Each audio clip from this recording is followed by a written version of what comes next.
Stef, nog gefeliciteerd. 28 november was het zover, je jubileumconcert. Ja, dat klopt. We hebben een fantastische avond gehad. En ja, de hele sporthal was helemaal omgetoverd tot een prachtige feestzaal. En het was iets minder druk dan dat we verwacht hadden, maar berengezellig. We hebben fantastische artiesten gehad, helemaal Hollands. Marianne Weber, Harm Wolters, fantastische band Summerland.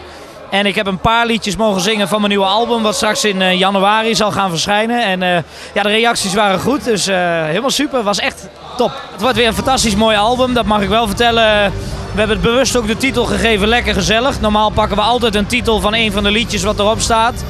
Alleen het was dit keer zo moeilijk om daar een titel van af te pakken, dat we hebben gezegd van nou, we doen er gewoon een algemene omschrijving zeg maar, van de liedjes die erop staan. En het zijn voornamelijk toch hele gezellige liedjes. Dus vandaar ook de titel Lekker Gezellig. Mijn laatst verschenen single Laat de glazen nu maar klinken doet het ontzettend goed in het land. Ik denk ook dat hij het zeker tot de carnaval nog wel heel goed zal blijven doen ook. En wij hopen natuurlijk weer dat er een fantastisch nummer op het nieuwe album staat, wat er van afgepikt wordt door de mensen. Dat we kunnen zeggen, nou, dat wordt de nieuwe single en ga met die banaan. Ik heb in Ahoy mogen staan, ik heb in het Gelredome mogen staan.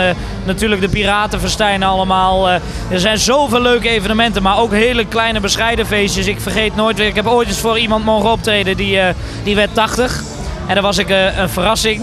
Ja, en die vrouw die huilde gewoon tranen met tuiten. En dat zijn ook weer dingetjes wat heel bijzonder is. Het belangrijkste vind ik gewoon, tenminste wat betreft de optredens in het algemeen, als het maar gezellig is. Zeg Stef, zullen we de glazen maar laten klinken?